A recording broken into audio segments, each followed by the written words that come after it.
boy meets girl, girl's a rock climber, says, if you want to date me, you better learn how to rock climb. Had almost hit a few people on bicycles, and I was like really in denial on the fact of like how little I couldn't see. Great, now my kids are never going to look up to me. I'm just going to be this blind guy who can't do anything, and my kids are never going to think I'm a superhero or nothing. I like finish the climb, I come down, I look at Katie, I'm like, what the hell is Rachel's problem? Like, what was so serious? She's like, well, you basically just told Jakob Schubert to fuck off. There's no money in it, so someone has to kind of take the loss to build this space for us. So I think we're all very appreciative of the people that do this for us. Welcome to another episode of the That's Not Real Climbing podcast. I'm your host, Jenny, and I'm excited to introduce my guest for today, Chaz Misuraca. Chaz is a blind paraclimber from Team Canada and is in the B3 category, meaning he has about 10% of his sight left. What's crazy is that he didn't start climbing until after he lost his vision. In this episode, we'll learn about his rocky journey, losing his vision at 32 years old and struggling with alcoholism, how to lead belay blind, and we'll hear some stories about run-ins with famous climbers that he doesn't know because he can't watch climbing content. There are so many things I have never considered about visual impairments when it comes to climbing, so I hope you enjoy this episode with Chaz.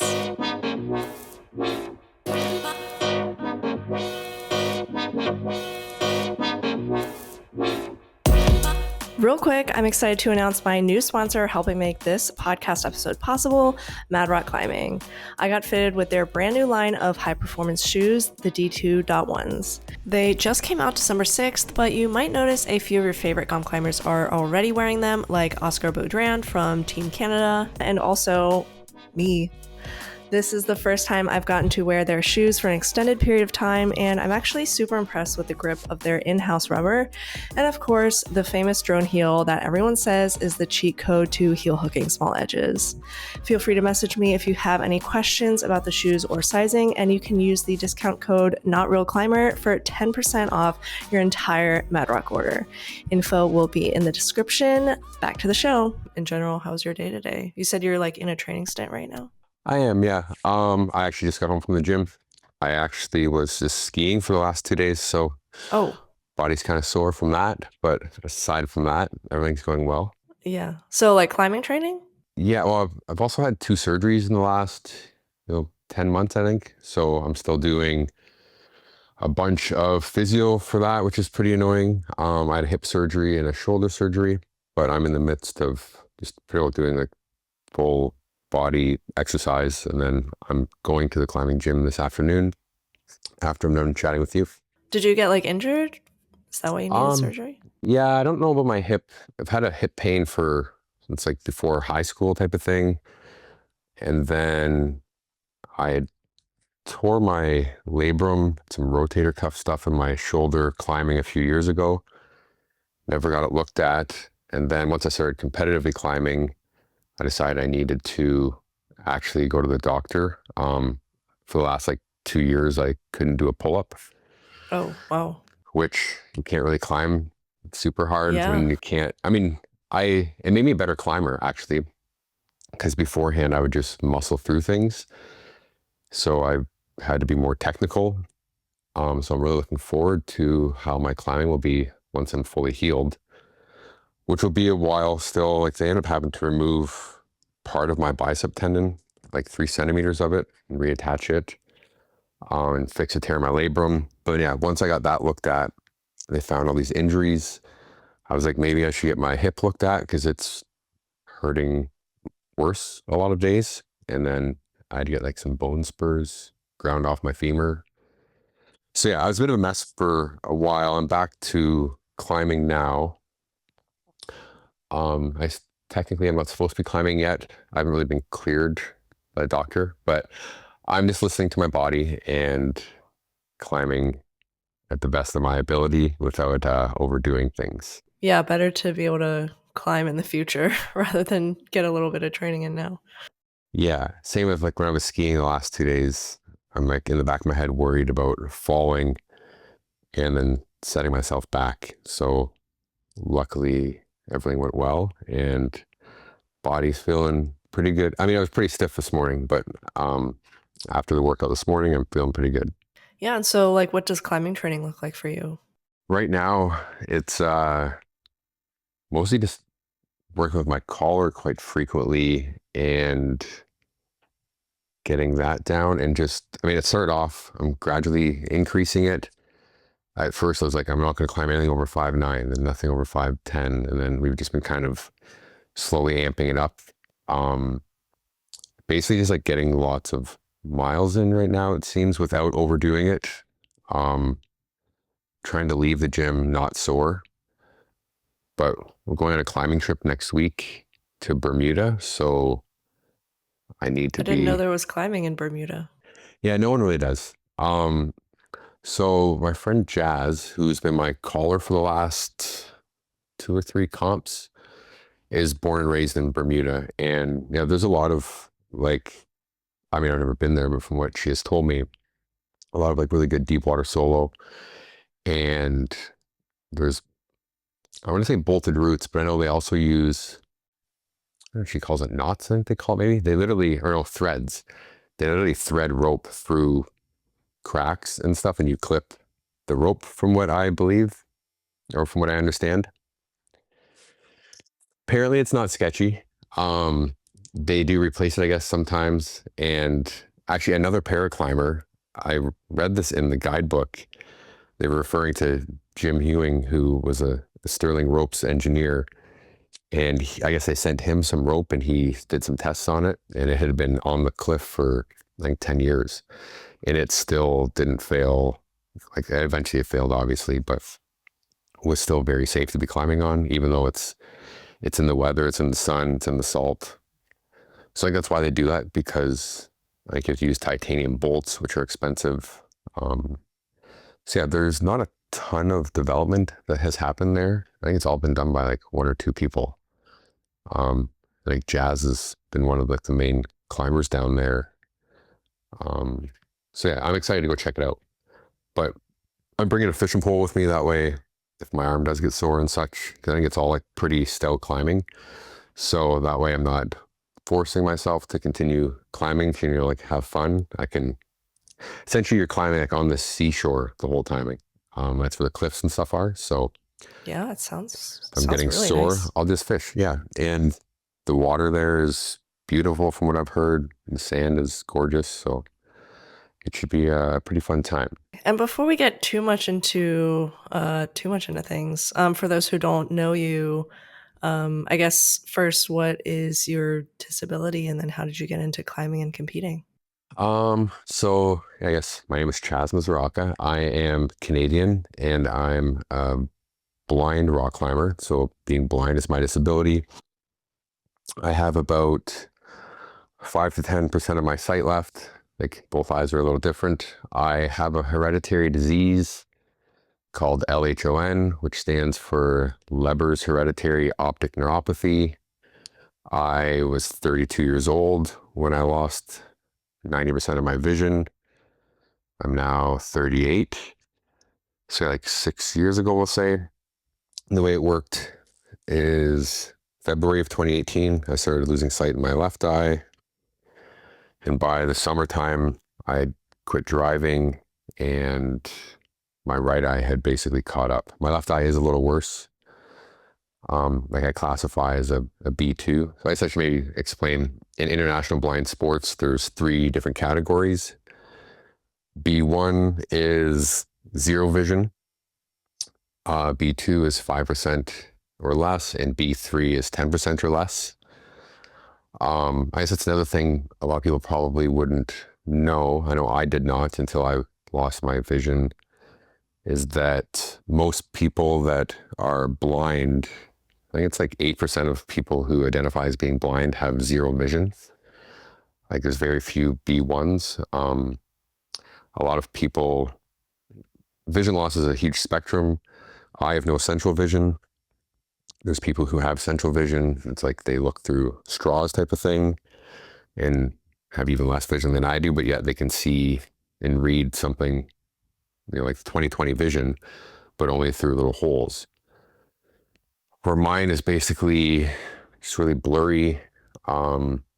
I can see out of my periphery, which is, not just left and right, like up and down as well. Essentially, there's like a void in the center of it. And my brain just kind of learned to adapt. I kind of like look around things. My eyes shuffle a bit, and I never see anything clearly. Like even if I stick my hand out, like I can see my hand is here, but I can't actually see like my individual fingers on it, but I can tell as a whole it's there. And maybe imagine being in a swimming pool with no goggles on and opening your eyes. You can see stuff that's in the pool if you're close enough to it, but you can't actually see anything clearly. If that makes any sense. Maybe try it next time you're in a pool or the ocean. I hate opening my eyes in a pool. Yeah, it hurts. So I didn't know that my family carried this. And after they finally found, because it's such a rare disease, 7 people a year in Canada get diagnosed with it. So it took, I started seeing doctors in February. I wasn't diagnosed with it until December. So almost a year, just because, and even when I was diagnosed, the doctor knew so little about it. She had told me some false information, actually really, really devastating information in the sense of, I have 2 sons, and she had told me that they were both going to go blind, which isn't true. So I lived with that for good. A month or 2. I remember I was pretty riled about that, because it was who tells someone that unless you're absolutely certain? Yeah, that's weird. Yeah, and actually it's kind of funny. She's a rock climber and actually climbs at the gym, one of the gyms I train at. Huh, interesting. I haven't crossed paths with her yet. I was telling this story to someone and I said her name and she was like, oh wow, she climbs here. I won't say her name, but one of these days I'm going to tell her that she misinformed me. So she doesn't know that that's not true still? I'm not too sure. I haven't asked her. Hopefully she's learned, but if she's never been told, that's false. So how'd you find out that that's not true? I got moved on to another specialist. I had to see a neuro-ophthalmologist, which she is, to get my diagnosis. And then there's one doctor in Canada who's part of a research team out of UCLA in Italy. They work out of America and Italy. There's some specialists researching this, and the one I see in Ottawa, and he knows pretty well the most about this disease out of 3 people in the world. So he then informed me that that is not true. On a biological level, it's passed on through the X chromosome, and I don't have that or produce that, I suppose. Yeah. It's been a while since it's been explained to me, but in the making of a baby, I do not pass on the X chromosome. So yeah. You lost your sight pretty late in life. Do you remember a lot of what was life like before versus after losing your vision, and in terms of how you felt during that transition process? Yeah, it was way different. So I'm a licensed diesel mechanic, and I had just a pretty basic, normal life, we'll call it. I grew up in a small town, and I just worked all the time. Was in this echo chamber. A journalist wrote an article about me and titled it, I had to go blind in order to see. I asked him where he came up with that title, and he's like, well, you said that to me when I was interviewing you. And it kind of makes sense because I wasn't exposed to, a lot of things. I lived literally in this little community, in my little echo chamber of like-minded humans, we'll say. And I never met a blind person before, never met anyone else with other disabilities. It's not that I avoided people. I just was never in crowds or scenarios where we were crossing paths. And my whole life literally changed. I was always kind of seeking, making more money and having a better title at work and things like that. And then my whole life just kind of imploded on itself. It's actually, you asked me, I didn't answer, how did I get into rock climbing? Yeah. It's kind of a classic tale of boy meets girl. Girl's a rock climber, says, if you want to date me, you better learn how to rock climb. Oh, really? Yeah, so I was working at a shop, and my ex-girlfriend had came there to get a heater installed in her van she was building out to then move into and work and live out of. And during that, me working on her van, she like had told me this whole like dream of traveling around, climbing, working. I'd never met any rock climbers before. I kind of thought it was just like far-fetched. Only crazy people do that, and didn't really understand anything about climbing. And yeah, she was like very passionate about it, explained it all to me. And then I guess, started dating. It's kind of like a weird, at the end of the day, I had like given her my phone number because I thought we had this really good connection. And I even like asked her like out for dinner that night, and she said no. Oh. And then I had a broken ankle at the time, so I was like rolling around the shop in an office chair. My goodness. Okay. And I was supposed to have surgery on the Monday because it's on a Friday. And she had then like messaged me to see how my surgery went. And then from there, we started chatting. And then like a couple weeks later, she came down to visit me. And we started dating. And I was already blind in one eye at this point. Just one eye though? Yeah, because this was in like late June, early July. And I was still getting passed around from like doctor to doctor, trying to figure out why I couldn't see. I was still in the mindset of like, oh, like it's just something. At first I thought I just scratched my eye at work. Like I've had to get things drilled out of my eye before, like rust rings, like from getting steel in my eye at work. Oh my gosh. Right. Yeah. So I just thought it was just a workplace hazard, and was like, oh, it eventually goes away. And was really optimistic that everything would just work out. And then, yeah, her and I started dating, and because I had a broken ankle, she was like, I'm going to cut you some slack on the climbing, but once you heal, if we are ever going to work out, you need to rock climb because that's all I like to do. And so I was like, yeah, it's fine. Like I can get into this rock climbing thing. Maybe like a few weeks later, I then like went to go to work one morning, and I like looked left and right when I went to pull out onto the road, and like I couldn't see, and I was like, like rubbing my eyes, and it's like, holy shit. Like I had then like prior to that in the last like week had almost hit a few people on bicycles, and my gosh, I was like really in denial on the fact of like how little I couldn't see. And I kind of like broke down, started crying and stuff. I called my work and told them, and they were like, yeah, like we've noticed that everyone around me could tell I couldn't see very well. Oh man. Even though I just sort of didn't want to think about that, I suppose. Yeah, it's scary. But then, yeah, again, at that point, I was still like months away from seeing a neural ophthalmologist.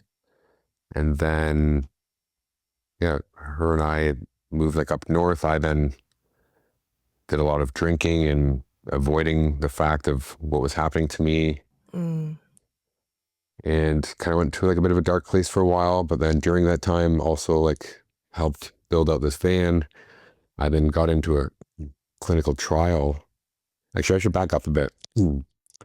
I then was told I probably had LHON. And then my sister had found an LHON Canada group that was meeting in Ottawa in a couple weeks. And I was just like, oh, I don't want to go to that. Whatever. And Tara was like, well, I wanted to take you rock climbing in Gatineau for the first time. So my ankle was starting to heal. And Gatineau was like just on the other side of the bridge from Ottawa. So she kind of like lied to me a bit in the sense of like, well, we're going there anyways. We might as well stop in Ottawa. And if this meeting sucks, then we can just leave. So my sister and her were on my case about it. And then I finally agreed to that. And I walked in, never have met a blind person before. It was pretty sad. And like thought very low of myself, because I'd only ever seen a blind person in a movie. And it's either one of two things. You're either this crazy superhero, or you're this very feeble, inactive, can't do anything type of thing. And I kind of thought that's what my life is going to be. And then I go there, and this first man I meet is all happy and walks up to me, and he's like, hey man, like, do you play hockey? I was like, well, I used to, I can't anymore. He's like, well, just because your eyes don't work doesn't mean your legs stop working. And I thought he was sighted. And I was like, this guy's a prick, get him away from me. And then a bit later, he was on stage giving a speech, talked about how he rollerbladed across Canada and how he plays for Team Canada in hockey. And I looked at her and I was like, oh, it sounds like that prick I was talking to. She's like, well, it is him. I said, well, I need to talk to him again. Like, how is he walking around here so freely and he's all happy? Like, who could be happy with their vision like this? And like, everyone here sees the same, like, kind of. And then I get talking to Mark DeMontis, is his name. Sorry. He like very positively impacted my life. Yeah. And yeah, invited me to come to a blind hockey game, which I was like, that's going to be a joke. A bunch of blind people are going to be skating into one another. And he was right. Just because your eyes don't work doesn't mean your legs stop working. Because like everyone's ripping around the rink. They've all learned how to like listen to the puck and to each other and communicate. And there really isn't any collisions. I mean, it does happen, but it even happens in sighted hockey. And yeah, then like I never rock climbed before my sight loss. So I went to Gatineau and climbed outdoors there, and it was absolutely amazing. Yeah. And like because I didn't climb before, I couldn't relate to how hard it was compared to when I could do it. Like for example, like everything else, I would take for granted, like things like brushing my teeth. Yeah. You don't think about like putting toothpaste on a toothbrush. So it's been a while since I've thought of some of these things. No, okay. Yeah, take as much time as you need. And definitely like how far you've come since then. Yeah, it's crazy actually. Because I was like sad like this all the time. Oh wow, yeah. Because yeah, and it was really hard on myself. I'd be like, I can't even put toothpaste on my toothbrush. How pathetic am I? And again, I meet a buddy of mine at hockey, and I'm like whining to him about this. I'll never forget. Joey's like, bro, just squirt it in your mouth. And I was like, oh wow, yeah, like brilliant. Is that how you do it now? Yeah, and now I don't cry when I brush my teeth. So I just squirt it in my mouth, and it's like so easy. But anyways, rock climbing, I couldn't compare how hard it had gotten with sight loss because I didn't do it before. Yeah. Everything else I had to pretty well relearn. And climbing, got me out in nature. I had to like try hard, climb these like epic things, and yeah, it was just quiet. I had to be like alone in my thoughts, or like essentially like remove the thoughts, like quieted my mind. I was just like in the moment, trying to figure out where the next hold is. How do I move here? So it was very calming. So in a way, it was a lot better that you didn't get to experience it before going blind. Yeah, I believe so, because like everything else, I experience this with a lot of new blind people or people that I've met. I try to do as much as I can within the blind community to get people into sports and such. It's been so helpful to me post sight loss. And, it's the same old thing. Like people be like, well, like I used to be able to ski double black diamonds and now I can't do this. And I guess that's the thing I hate hearing is like, I can't. They're like, well, yeah, you can. Like clearly there's going to be a learning curve, but you can, I was just skiing double black diamonds for the last 2 days. But like, I obviously didn't lose my sight first time on the hill, ski double black diamonds. I had to like relearn how to do these things. I think a lot of people just quit because like, well, I can't do this thing I used to do as well as I used to do it.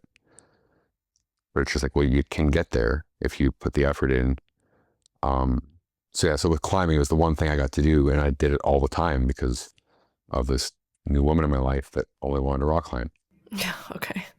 And then I got into a clinical trial in Colorado for this, it was like a synthetic form of vitamin Q10 to help like prevent my sight from getting worse.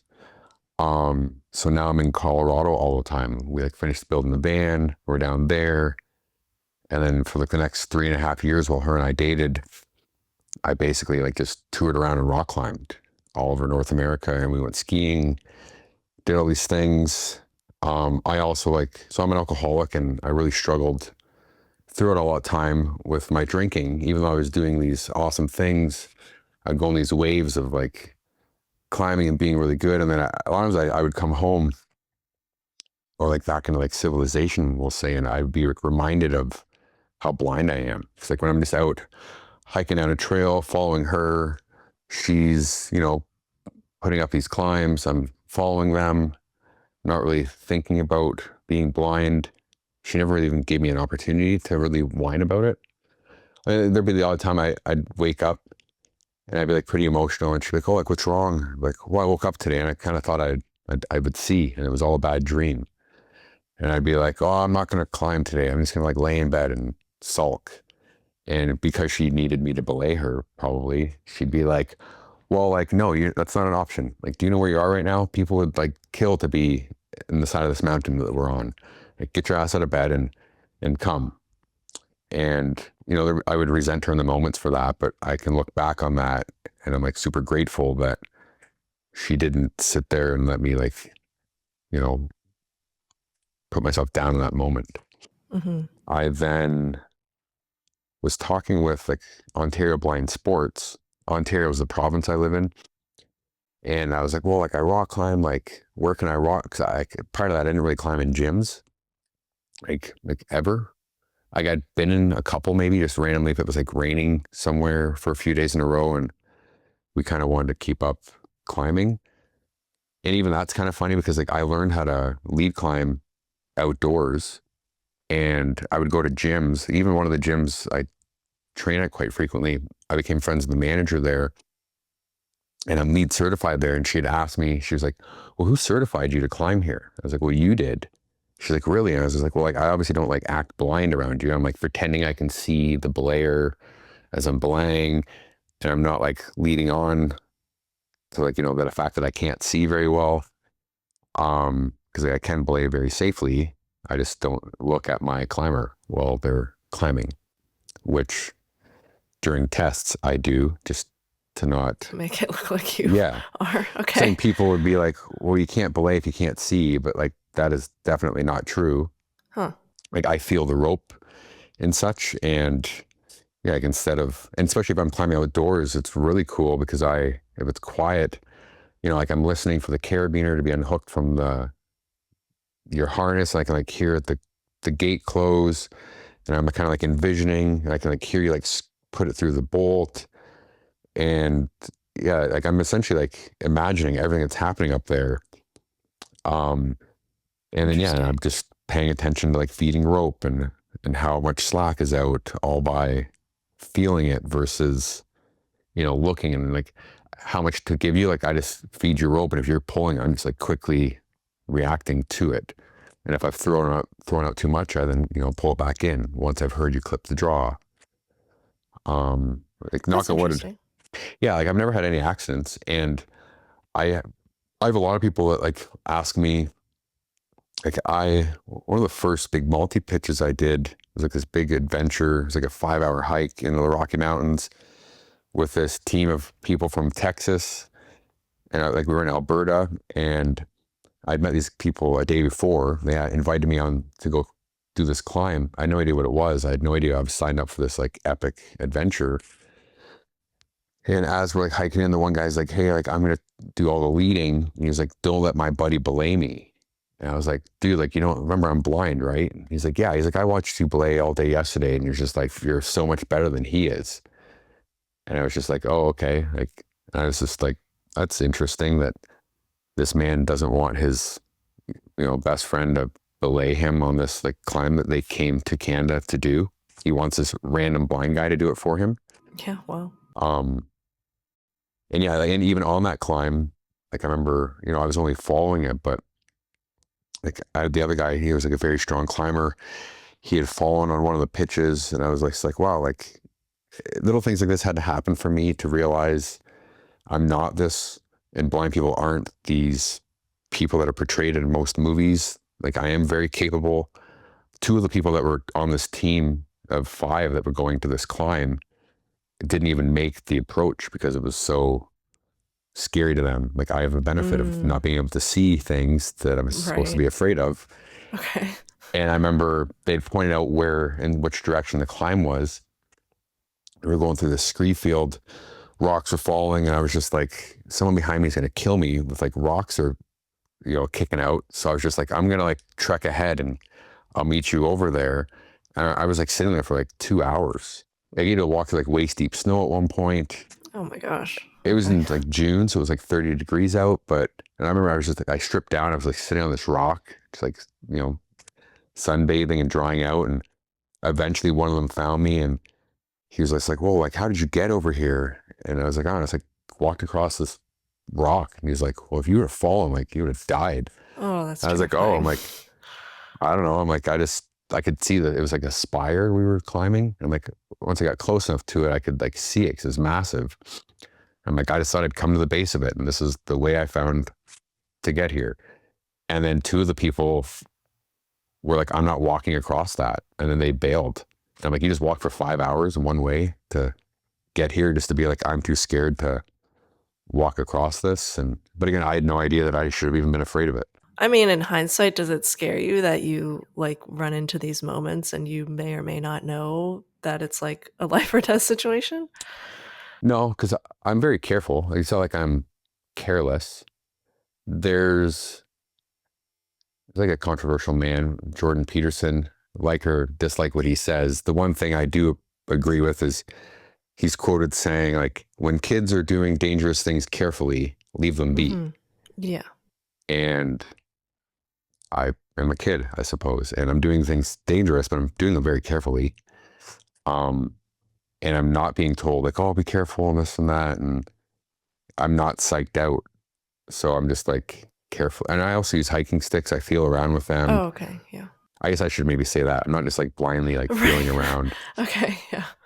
Yeah. I really fought using hiking sticks because again, I was just like, hiking sticks are for like old people with bad knees. And I really struggled on approaches. And I remember one day, my ex-girlfriend, I was like on my butt, like scooching around and people were like walking by us. And it's probably like very embarrassing for her because like the hill I was going down, I now like leveled out, but I don't know that. And she's like, I'm buying you hiking sticks tomorrow. And I was like, quit being ridiculous. I'm not using hiking sticks. She was like, Chaz, like stop and like think about yourself right now. And I like feeling around, like I'm on flat ground and I'm like crawling on my butt. I remember I had like a bit of a breakdown. I was like, damn, I can't even walk on flat ground. This is ridiculous. And then I got hiking sticks and my whole life changed. I can like, I've had friends that have, if I've been to the crag before, I know how to get there. And I'm like ahead of everyone. I'm like, dude, like what took you so long? I'm like, oh, we don't have your fancy hiking sticks. We can't, get here as quick as you. And it's just like, wow, like here I could barely walk. And I get these like, two little things in my hand. And now I'm just like powering through just confidently. And again, like I don't always know where I'm going or like what I'm stepping on.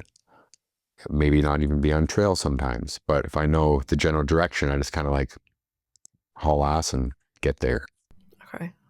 I'm getting the picture that you were like very stubborn in your own relationship and she helped you through a lot of this. Yeah, she did. I'm very grateful for the time that we had together and the things that I was able to. I think losing your sight, a lot of people I've experienced kind of go like one of two ways. It feels maybe it's with most disabilities. It's very easy to go into like a very dark place and just like stay there. And, I would have moved back home to my parents' house and probably just like drank myself to death type of thing and felt sorry for myself and, oh, poor me.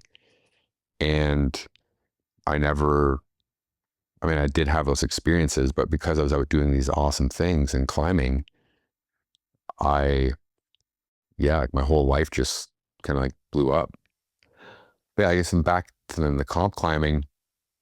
I then, I started playing blind hockey. I then heard about there being a Team Canada. So that was a goal of mine. I wanted to make the Canadian blind hockey team.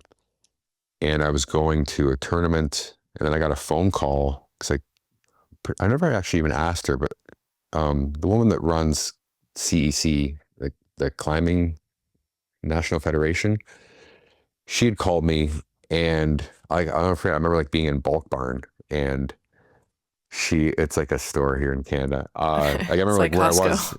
Yeah, well, better, but Oh, wow. less. Okay. But like you buy like bulk food. Like I go there to buy like seeds and such that I mix in my yogurt. Um, Okay. but anyways, she had called me, introduced herself, and I don't even know how she got my number. I should ask her that sometime. But anyways, she was like, "Hey, like there's this World Cup coming up in Salt Lake City. Would you like to be the first blind or visually impaired climber to represent Canada at an international climbing event?" And I was like, "Yeah, sure." No idea what that even meant. And then that's how I like started on this journey of comp climbing.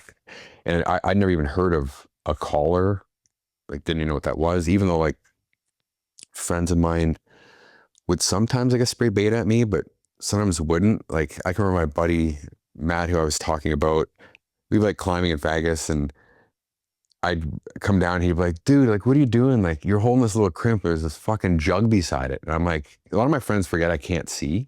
Okay. Yeah. And I'm just like, dude, I can't see the big jug beside me. Like you could have told me to move my hand over. Yeah. Like I make a lot of climbs harder than they need to be. Going back a little, when you are climbing, I guess most of the time when you're climbing outside, or like not climbing in a competition format, you are just climbing without getting information about the climb or like without a collar. Yes and no. A lot of times depending where I'm climbing, like in red rocks where the rock is red, you have people chalk up their hands. So like there's white Okay, on the gotcha. rock. I can see when I'm close enough to that Okay. to tell at least where the general direction of where I should start feeling will be. And I don't know, is it a Gaston? Am I underclinging it? Is sometimes it's even misleading because people might touch something and then realize, oh, you need to like bump to something else. Well, I just touched the first thing. If like, oh, there is a hold here, I'll use it, even though there's like an even better hold somewhere else. So if I'm climbing with someone who knows the route, because it's harder to see rock shapes, they can then say to me, like, go up further, move your hand like this, give me some beta that way. But like outdoor calling is a little harder. Sometimes people will tick things. So they'll be like, hey, when you see this tick mark, when you're there, or tell me when you're at the tick, because they maybe can't see me. And then they'll maybe explain something to me there. To the point of like, I've even had people carry like charcoal with them I've been climbing places where the rock is very white. So like white on white. And they'll like tick things with like a piece of, campfire. I see. Okay. And yeah, so it's a lot of feeling around. People do call for me if they can. Okay. So then, yeah, going back to your, I guess like first competition experience, what was that like? It was pretty awesome because then, yeah, I was in like a Zoom call. They'd asked me to bring a collar with me. Like, what the hell's a collar? And then they explained to me that I can have someone there that can help, tell me how to grab the holds and like sequence my moves and stuff like that. And I was like, oh, like, well, I don't really have anyone to bring. And they're like, well, don't you have like a climbing partner? And my girlfriend and I just broke up, in January. This is now May. And I was like, no, I'm like, I don't. I'm like, my climbing partner was my girlfriend. I doubt she wants to come and call for me. And then I was like, anyone else I know was like American and stuff. Like, well, like an American can come. So I'd actually like asked, it's kind of like a crazy part of my life as well as I asked this friend of mine who's like, one of my best friends. And it was like a week or two before the event. He had then like started dating my girlfriend when we broke up, and he hadn't told me about it. And Whoa. he was then Okay. gonna, Wait a minute. yeah, Okay. there's a That's lot to kind of, unpack there. It yeah. it turned out to be a really good thing. Okay. I didn't. He had sent me this big message beforehand because he was going to be my caller, and then my friend had told him, he's like, you got to come out and like tell Chaz this, enough of you like doing Spanish back type of thing. And he then wrote me this big message, and I read it. I was like devastated, and like I remember screenshotting it and like sending it to like I'm in a 12-step program. Like I quit drinking, like a few days after my girlfriend left me. And Well, that's good, I guess. yeah, it was really necessary. Like, I mean, I'm not trying to like bad talk her. She had her reasons, and I stand by them. But like, yeah, she like left me in a parking lot in Las Vegas. Oh my God. Okay. And yeah, it was like awful, but it was very necessary for that to happen for me to. I now don't have someone like asking me to quit drinking. I was just like all alone. I kind of came to that conclusion on my own. I mean, even my friend who they're now married, so like I'm proud for them. He then took me to get like a PCR COVID test, and I remember asking him like, "Oh, take me to the liquor store because I have like another 2 days before my flight home." And he looked at me and he was like, "Chaz, if you could see yourself," he's like, "you would know that you're not going to be allowed to get on an airplane." He's like, "You look ridiculous right now," because I'd just been drinking like day in and day out for a few days now. And he's like, "You should go and like eat an edible and just pass out for the next day and get home and whatever." And I then went back to my hotel room, and I still had booze there, and I heard what he had said, and I've never drank another day in my life, and I never will. Um, so I then flew home, and then my friend Matt drove me to the airport, and he suggested that maybe I try going to like a 12-step program, and I did, and yeah, I've been sober. Like you have to do a lot of work. You don't just join a program and magically you now don't have problems anymore. Because again, like alcohol wasn't my problem. It was what I used as a solution to all my problems that I didn't know how to deal with. Mm-hmm. But anyway, so then I screenshot that message sent to my sponsor, and he's like, "Well, you need to pray for them to be." And in the message, I guess my friend had asked me to forgive him. So my sponsor was like, "Well, you need to forgive them and pray for them to be healthy and happy and have everything in life that you want." And I remember being like, "That's not at all what I want for them." Right. And he was just like, "Yeah, but again, this man had never misled me." So I was like, I'm just going to keep following his guidance. And I did pray for that repeatedly. And then eventually I did believe it. And I do truthfully, I am hoping that they are having a grateful, wonderful life together. But then anyways, that then takes me to, I now don't have a collar. Yeah, that was quite a roundabout story. That was good to know. Yeah, I kind of went off topic there. I do that a bit sometimes, but it's getting me to where, because like sometimes in life I've learned that these awful things happen. I'm just like, why me? And afterwards, there's a quote I've heard. It's like, life is lived forward, but understood backwards. And that right there is a very, important part of my life, where in the moment I was like, oh, it couldn't be any worse. And it turned to be like such a great thing, because I then am on this Zoom call with the Canadian team. And I was like, well, can one of the other paraclimbers call for me? And they're like, no, like they can't see the routes and stuff. Right, yeah. And I was like, it's like, well, like I have like a week or two. I don't, how am I going to get someone to call for me? And then they had also said in the Zoom call that we would have access to watch the able-bodied climbers compete, because because of COVID and stuff, they had like back-to-back comps, if I remember correctly. So then I was like, oh, like, well, can one of the other Canadians that are going to be there call for me? Keep in mind, like, I don't know any of these people. Never even like heard of them, because I don't comp climb, don't know anything about comp climbing. And the one guy who was on the call was like, yeah, he's like, I know an athlete who I think would be like really interested in this opportunity. And then like an hour later, I get like an email from someone named Alannah Yip. And I was just like, oh, cool. Alannah Yip, neat. This woman wants to help call for me. I remember like the next day being at the climbing gym, and my phone rang, and it was Alannah Yip, because she'd emailed me like, here's my number, I'm going to call you tomorrow. I remember the manager of the climbing gym could read the big font on my phone. She's like, why does Alannah Yip have your phone number? I'm like, who the hell's Alannah Yip? Because like, she's like so stoked. Right. And again, like I hadn't known anything. It's like now the second time I've ever heard her name, not knowing that she's like the most badass rock climber in Canada. But I was like very ignorant to all of that.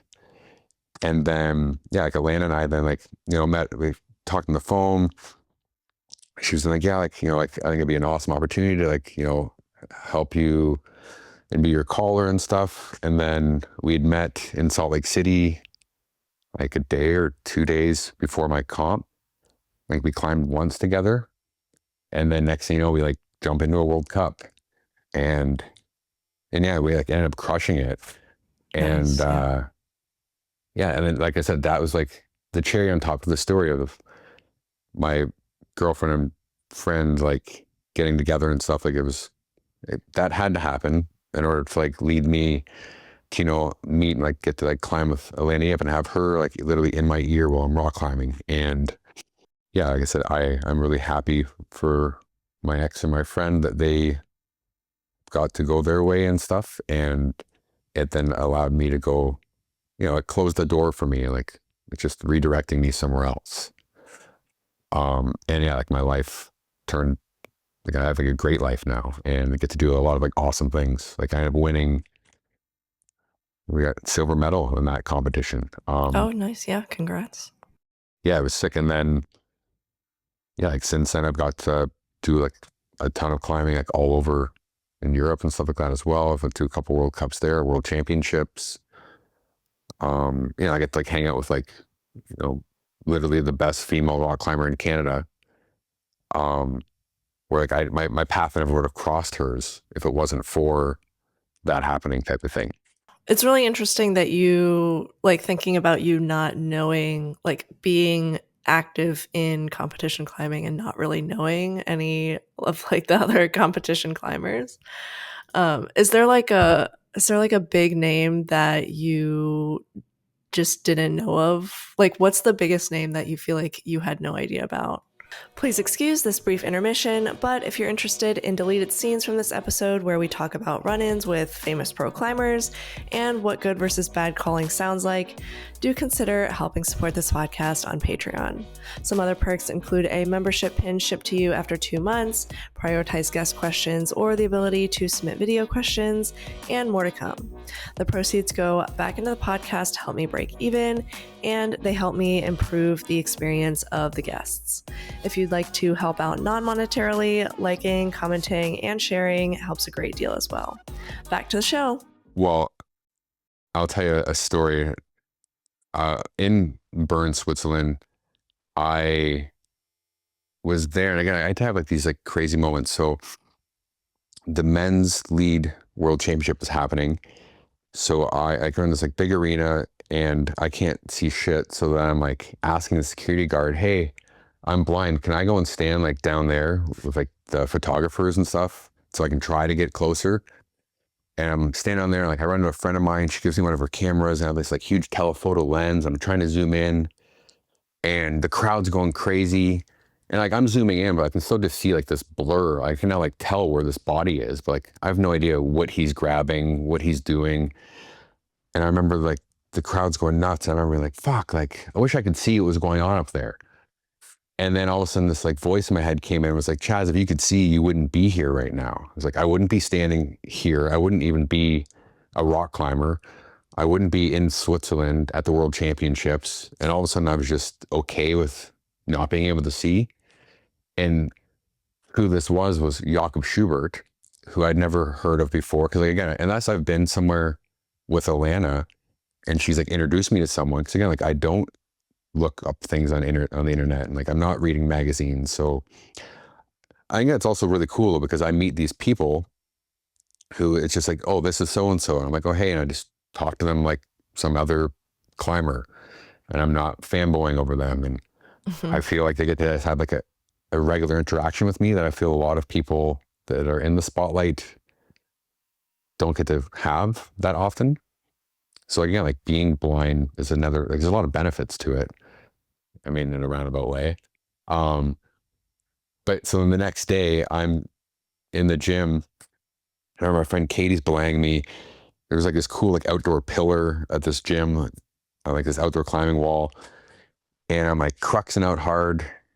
And my friend Rachel, who's a paraclimber, comes over and she's like yelling at me. She's like, come down, I want you to meet someone. And I'm like, can you shut up? Like, I'm trying to climb. She's like, no, like, stop, come down. I remember being like, can you just fuck off right now? Oh my gosh. And Okay. tell me about the fall. Like, I'm like stressing hard.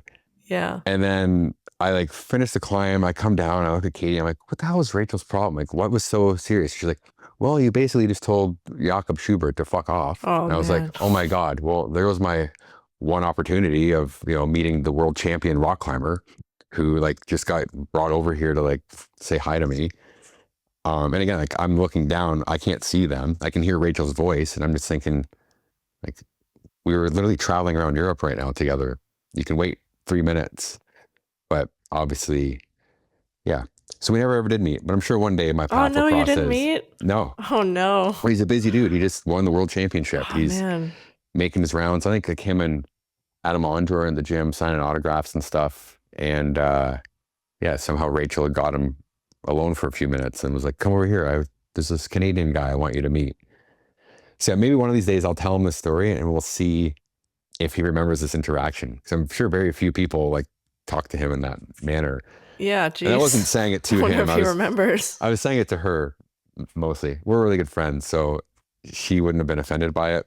And again, like I'm like above my bowl trying to figure out shit, and it's not a time to be bothering someone. As a rock climber, she should have understood that. So if I like throw out some big names, can you let me know? Try one. Yeah. Okay. Well, so the obvious one would be like Yanya Gambrit. Yeah, I know that name. I have been in places that she's been. Okay. You don't know like about her like accomplishments or yeah, she's the GOAT. Okay. And I guess some people's opinion. Like right now, she definitely, from what I understand, is just crushing it and pretty well cleaning up house, taking first place at everything. I could be wrong, but is that not true? No, yeah, that's true. Yeah. Yeah. Yeah, like she's an absolute crusher. Okay. What about like a newer name like Serato? No, don't know Serato. Sorry, Serato. Toby Roberts? He's from the UK? Yeah. I've heard that name, but I couldn't tell you anything about him other than I've heard the name. He won gold at the last Olympics. Really? See, that's it. Like I don't watch TV. I mean, that's a lie. After my surgeries, I've started to watch more TV, like but listening to books and stuff. But normally I don't spend any time laying around doing that type of stuff. And again, like with climbing, even climbing films and stuff like that, it for me to actually watch someone rock climb, it's basically impossible. Like unless I have like a massive screen TV, and even if I can see they're grabbing this hold, say it's a white wall and there's a black hold on it, like I can't tell what the hold is. I can't see enough to know that. So I'm basically just seeing this blur go across the screen. So it's not. Yeah, not very interesting. Yeah. See, if I watch like a Real Rocks, like when I had my surgery, I was like, oh, I'm going to get Real Rocks and I'm going to subscribe to them. I'm going to watch them all. I watched like 3 and I was just like, well, the story, some of the stories are cool, but I mean, it was also a lot of them were like the same old, same old. It was like man or woman goes to Craig. They want to climb this hard thing. They fail, injury, whatever. It rained. Last day of trip, going to try hard one more time. Scent project, which is like cool and all, but like I don't get to actually see the holds they're climbing, the rock they're on. Like I think and none of them have audio, like video description. It's like when I do watch things, I only watch shows or movies that have described video. Okay. And I would watch more Real Rocks or other climbing films if they describe them. The one I was kind of upset about is Eric Weinmeier. He's probably the most famous blind rock climber, alpinist, skier, kayaker, biker, all the above. Climbed Everest. He's climbed the 7 tallest peaks in the world. And he's a B1. And he has a Real Rocks out, and I was super stoked. I think that's the first one I found. And same thing, like no one's describing anything. So I'm just like, shit, like of all the movies that should have described video, yeah, that makes sense. This one I think would have it, and it doesn't. Yeah. So yeah, I don't know if anyone's listening to this that can chime in and make this happen, but you would get more of an audience base. I mean, for blind people. Right. Yeah. I mean, not just that, even, so like when I lived in the van, me and my girlfriend would watch some, say Seinfeld, for instance.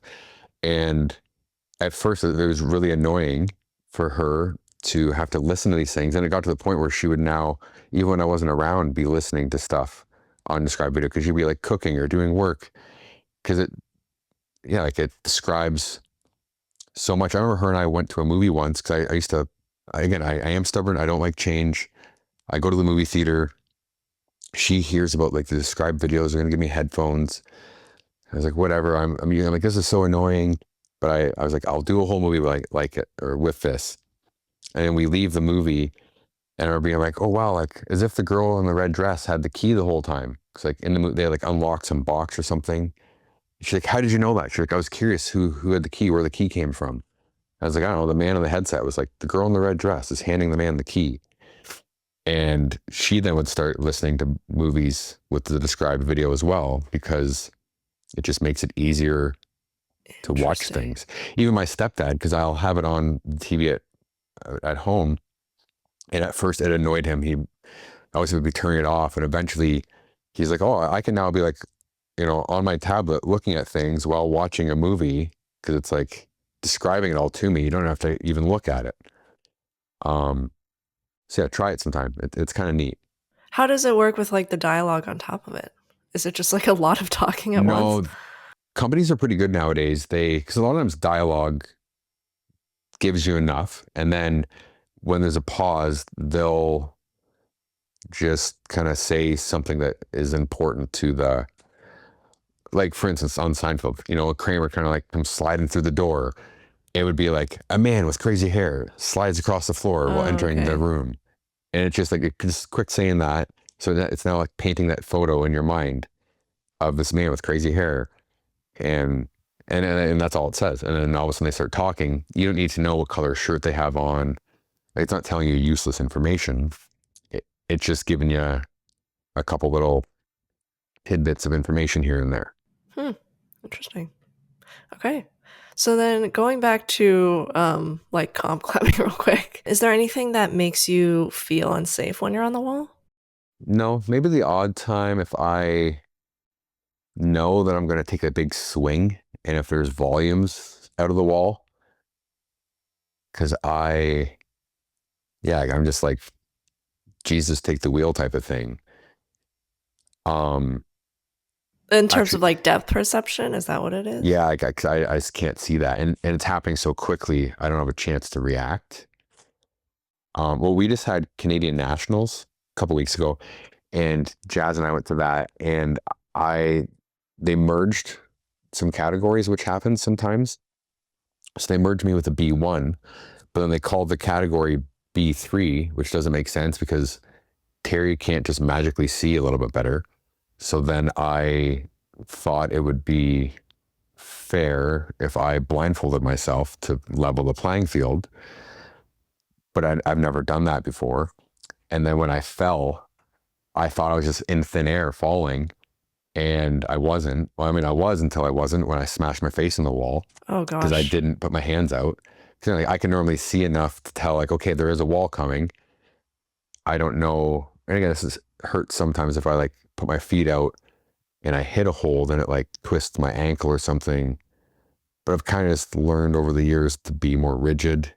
I mean, not even rigid, like learning how to like hit it and like absorb the impact. And yeah, like, I don't seem to get hurt so much anymore.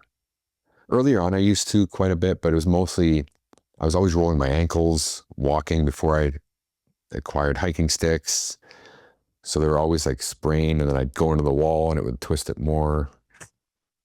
The first like 2 years of my sight loss, I basically like always had a boot on or an ankle brace. I guess that makes sense in a way.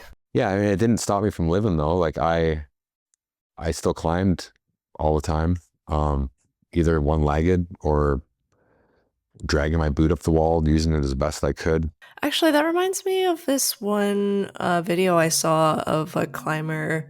I think it was during some older World Cup where he topped the route, or topped like the boulder, and then he was like celebrating. He was really happy. And then as he jumped down, I think he closed his eyes and he misjudged like how far away the ground was. And so he stiffened before he actually hit the ground. And then I think he like hurt his back really bad or something. And that was like a really bad injury. I bet bouldering's very tough for blind people.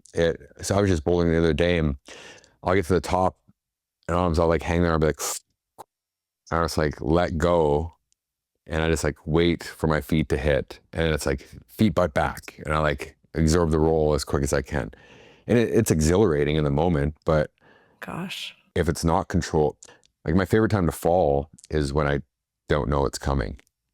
Like, cause then it's just like, you don't have a chance. And I just kind of like naturally fall and like roll. Don't ever seem to get hurt. It's more stressful when I'm at the top and have to like actively think about, I'm going to now let go. It's like, you don't want to straighten up. You don't want to like lock your knees. Cause like things like that happen all the time because I have no idea how far away it is. So I'm just winging it. Terrifying. For the most part, it goes really well, but it took me a long time to get there. For the longest time, I wouldn't climb anything if I couldn't down climb it. And there'd be times I'd be like freaking out trying to down climb because I'd be like super pumped and trying to down climb and be like, help me find my feet type of thing, panicking. And I'm like, I'm never doing that again. I mean, I obviously do, but it makes it hard to project and stuff when you are literally terrified of falling because you're like, I'm not just going to fall on a mat, I'm going to break my ankle. But like, it took a while. So when I think like new blind people rock climbing, it's always on ropes first. Right. Yeah, that makes sense. Just because, bouldering while blind is pretty sketchy. Yeah. No. Yeah. I probably wouldn't do it. Yeah. I mean, like next time you're at the gym, go to the top, like close your eyes. Nah, I'm not doing that. Go halfway then and keep your knees bent because like you don't want to lock your knee. Yeah. Because I've definitely had things like that happen where I'm doing the same route, falling at the same spot, and I think I know how far it is, but for some reason remembered it wrong and like straightened my knee too far or something. So luckily I've never really injured myself too hard that way. And mind you, I was climbing, I don't know if you knew this or not, but in Central Park in New York, there's bouldering there. Yeah, I've heard. And I was there, and like one of the head coaches for the USA paraclimbing team was meeting me in Central Park to take me bouldering. And as I was waiting for Phil, I saw these other guys climbing. I was like, oh, I'll just like come and start hanging out with you guys. And then they went to like move the mat when I was falling, and they moved it not correctly, and I landed not poor, like I landed like feet butt back, but I hit the ground so hard, like to this day, that was 2 years ago, like the bottom of my right heel is still like, feels broken. Yeah, like it hasn't healed yet. I don't know what's going on with it. I should maybe get it looked at one day. Yeah, that's not good to hear. Yeah, but I feel like, because I let go, and if I could see, I probably would have been like, hey, move the mat a little bit, because I'm not going to hit it. But I just have faith in people. Well, did they know that you have visual impairments? No, I don't tell people that normally, most of the time. Sometimes it comes out. I mean, eventually, if I talk to you long enough, it comes out. But I don't normally. I try to hide it a lot of the time, to be honest. Why is that? Sometimes it's annoying to deal with that. And then also, I mean, the main thing I think is having to deal with the whole, like, you're faking it, or I knew you could. See, for instance, on the way back from the gym now, I cut through this school, and the kids are out for recess, and I was like, oh, damn, like, what's the rules with that? But I was like, sure. I'm like, I'm just going to quick cut through. It's like 10 meters. I got to walk through the yard. And I had my cane in my hand, but I was folded up. And then I like walk straight to the fence. I know where the handle is. I do this every day. And then I can hear these little kids being like, that guy's blind. And like, how did he do that? And then, oh, he is blind. He has a cane, or he has a stick in his hand. And I'm like listening to this conversation happening. And it was like really cute because they're little kids. And if I wasn't worried about getting like a trespassing fine, or I don't know what the rules are for cutting through school property with kids there, but Sure. I just kept moving, I would have maybe stopped and had a conversation with them to, educate them a bit, because again, prior to being in this world, I was unaware of it, and it's due to lack of education. Like, I wasn't willfully ignorant to it. I just never really thought of looking into what blindness is. But anyways, I'll have those same interactions with adults and stuff, and it's always hearing the same old thing, like, yeah, like, because they see me do something, if they know I'm blind, it's always like, well, you can't be blind, you just did that. Like, a very memorable moment for that is, I remember going, so I have two sons, and they're young and like growing, and we're going swimming, and my one son, his bathing suit didn't fit him, and the pool was going to close like an hour. So I asked my mom to drive us to Walmart to get him a bathing suit. I was like, everyone stay in the car, I'm just going to run in quick, grab it, and leave. And then I'm like running around the store, walking pretty quickly, and I can't find a bathing suit. So when I see an employee, and I was like, excuse me, can you help me find a bathing suit? She's like, they're over there. I was like, yeah, I know they're over here, but I'm like, I'm visually impaired. I've been looking, I can't find one. Can you please help me? And she was like, well, you move pretty quick for somebody who claims they can't see very well.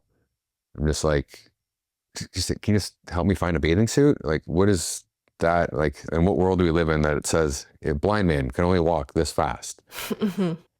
Where it's just like, literally, if you look into anything, it was like the 2015 Olympics, one of the blind, like a B1, so a completely blind sprinter, ran the 100-meter quicker than some of the slowest able-bodied Olympians. Like, he ran like a 10 point something 100 meters. So it's just like, this man who's tethered to another human is running as quick as able-bodied Olympic athletes.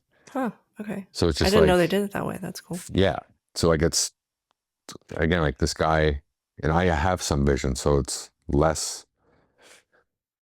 like, things that it's annoying to have to be doubted all the time.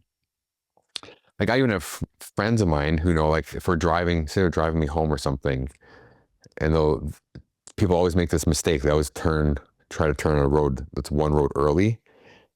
And I'm always just like, no, not yet. And like, oh, I knew you could see. I'm just like, well, like, no, like, I've lived here my whole life. I know that you haven't driven far enough. Like, I could be tied up in a trunk and I would know you're turning on the wrong road.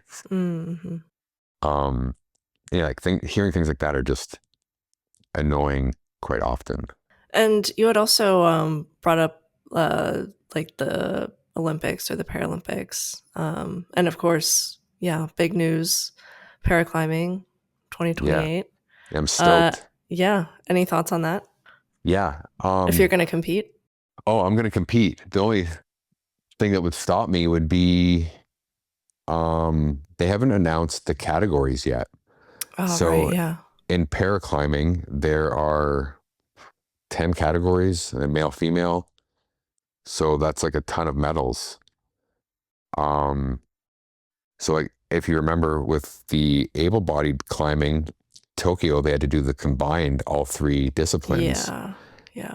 Like, the reason why they did that is because they could only issue so many medals. So they had, 6 medals to give out, 3 male, 3 female. And then for Paris were allotted, 12 medals. So they can now have 2 different events. And I think they're hoping to have, 3 sets of medals so they can have individual disciplines like speed, boulder, lead. But it takes time for the, Olympic Federation to allot that many medals to these sports. So for us, they haven't told us what categories are going to be involved, if there's going to be merging. I mean, all of this is just rumors, but a lot of talk is blind people don't look disabled. So it's not enough inspiration porn for us to be on the TV, I suppose. Even like, a lot of people find blind climbing very interesting. And my suggestion to the IFSC was to televise the callers. Like, mic both of us. I mean, we're already mic'd. Oh yeah, that would be interesting. Yeah. That way, if at home, you're not just flipping through the channels and seeing some man or woman climbing slowly. You could I would love hear to hear it. the two-way, because like there's chatter back and forth. I think it's very interesting to listen to the back and forth conversation. Like I wish I could hear what's happening through the other people. I feel like some teams don't want to share that because they have developed their own secret information. Yeah. And they don't want everyone to know the beta that they have. I hope they get over themselves, and that's not, I think it makes it very engaging and also it makes climbing this team sport. It's very much, so even at the Canadian Nationals, and I think, so USA Nationals just happened, they're now, and a lot of other blind sports, the caller or the guide are treated equal to the athlete. Again, like I just referenced the 100-meter dash. You ain't just some random dude. Like, you're an Olympic athlete to be that guy's guide. Like the guy who ran that 10.5 seconds with him also just beat a guy who was in the Olympics. Yeah. So it's just like, but there's a Canadian cross-country skier. He's on both teams. And again, his brother is his guide, but his brother's also an Olympic cross-country skier. Yeah. And sense. They train together every day anyways. So like, I mean, like you need to have high level guides. So then they need to be treated, like they've been getting medals, like other sports. If there's a cash prize, the caller or guide will get, that money as well. And that's an argument people have, is like, yeah, but they're not training as hard, say in climbing. Because, if I'm doing off the wall training, like say this afternoon, Chaz is going to call for me. So that's equal time spent. But this morning when I spent a couple hours at the YMCA working out, like she wasn't there doing that. So it's not 100% equal, but she's still putting a lot of time in, and she still has to, be educated on the hold. But yeah, so I hope that they merge us, I don't know what they're going to do, but for a lot of other blind sports, they combine B1, B2, B3, and they just blindfold everyone. Yeah, I was going to say, like, in terms of inspiration porn, being blindfolded is pretty decent, I think. Yeah. Because, I mean, also someone who has classified as a B3, and I have central vision, or I have no central vision, and they do have central vision, people can argue, well, that's not even fair, because that person could view the whole route where I can't. Like, I don't get into the nitty-gritty details like that. Like, I don't like to complain about things. I'm just grateful that I get to climb these wicked awesome routes. And that we, are involved. Like, I feel, and again, I wasn't aware of this, but a lot of disabled people grow up never getting to experience sports or, being included into things. A lot, like a lot of the blind people I meet they don't have like people skills, or they're not very confident in themselves and their abilities, and it's because they haven't been given opportunities to do anything, and they're babied and treated so differently. I'm just like, I'm not any different than you are. I just don't see. I mean, I can do everything you can do. I just do it differently than you do. I mean, other than driving a car legally, there's nothing that anyone else can do that I can't. And I can drive, just not on roads. No, I'm joking. Oh my gosh. Okay, I was gonna say, wait, how? I had no idea.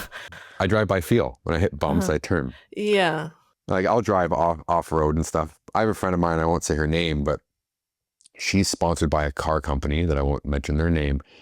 And she's been known to let me drive her fancy, expensive vehicle off road more than once. Because yeah, like I can drive. I just when there's nothing around for me to hit. Yeah. Okay. Yeah, if I drove on the road, I would probably kill someone. So I don't do that. Well, then you would know to turn. So. Yeah.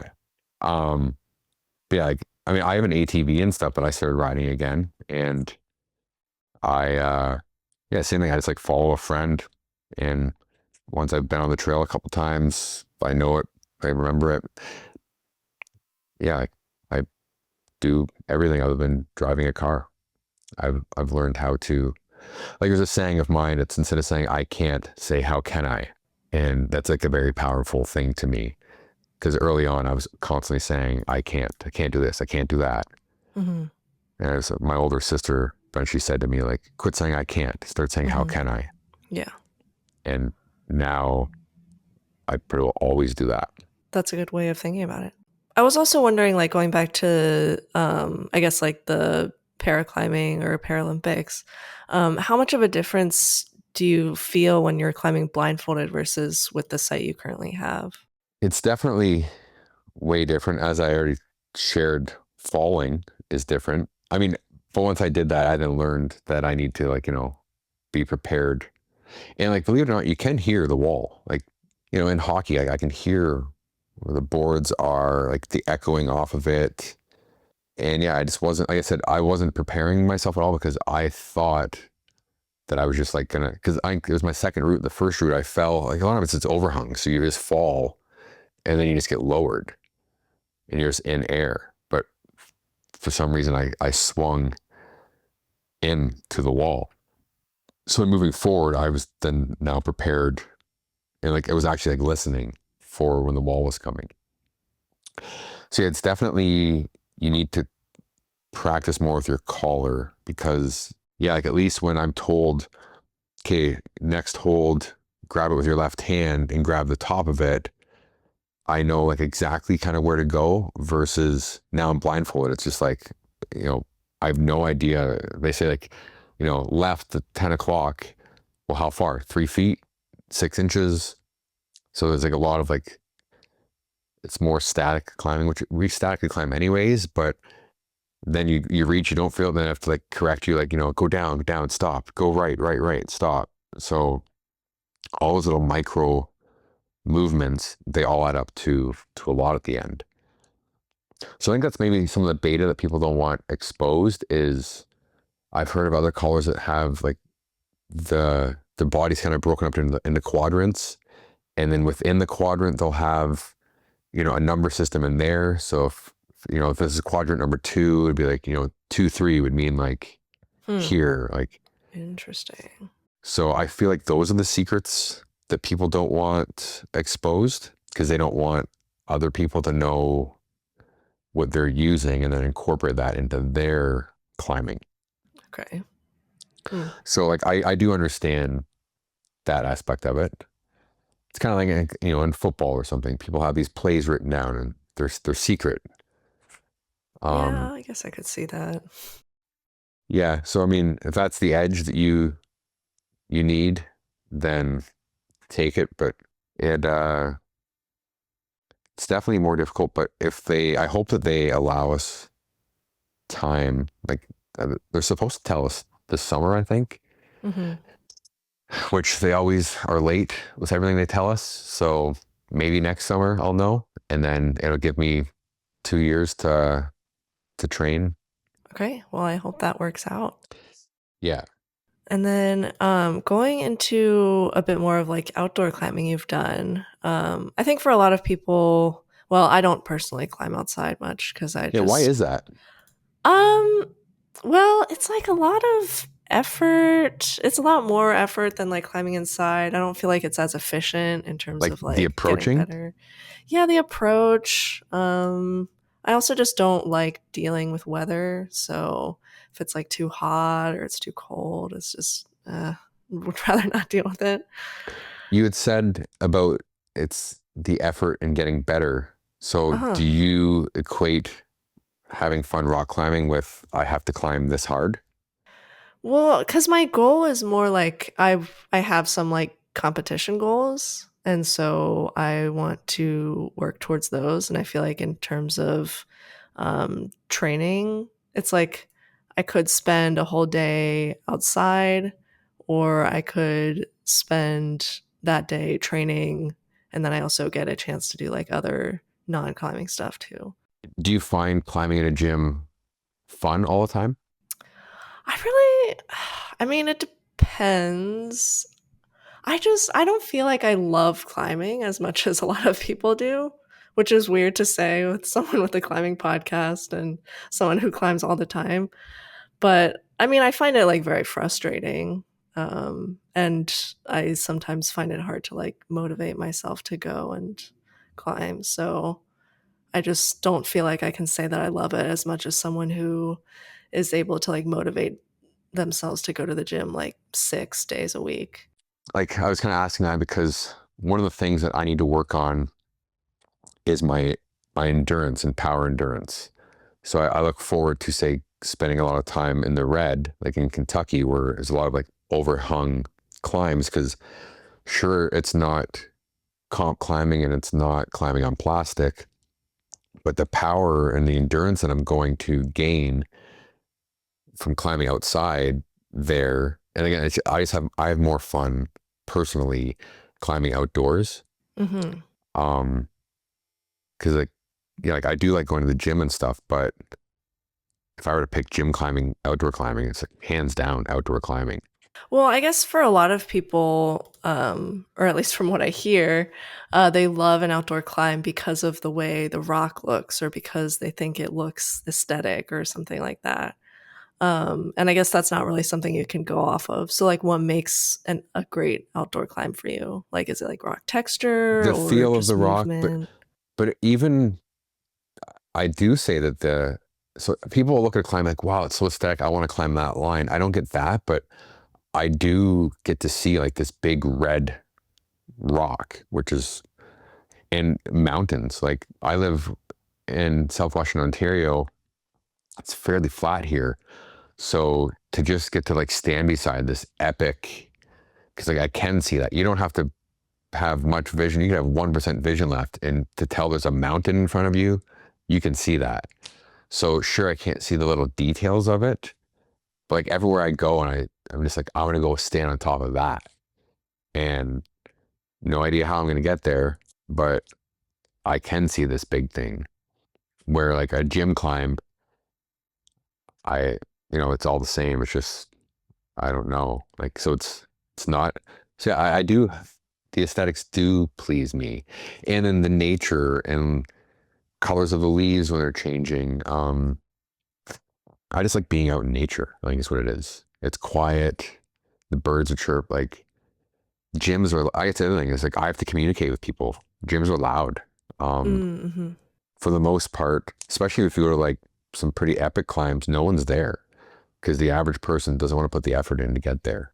I see. Okay. Especially if you're multi-pitching, you're definitely not there with people. Like anyone who's there is a pretty serious climber at some point, and you're not climbing beside someone. It's just free. Um, I think it was also just because I didn't do things like that, and I think I was saying like when I first lost my sight, I was like, I'm not going to be able to do anything, and now it's just like I'm doing shit I didn't even dream of doing beforehand.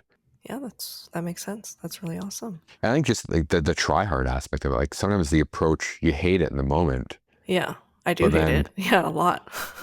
yeah, like for some reason I enjoy the sufferfest sometimes. Mm-hmm. Okay. Like and in the moment, and it's always kind of training for me. Like because I'm a dual sport athlete, for me, like if I'm like approaching and like going up these, you know, big hard things, carrying a heavy backpack, instead of like bitching and complaining about it, in my mind I'm just saying like, no, I'm making my legs stronger. I'm gonna skate harder. And I try to make everything I'm doing training.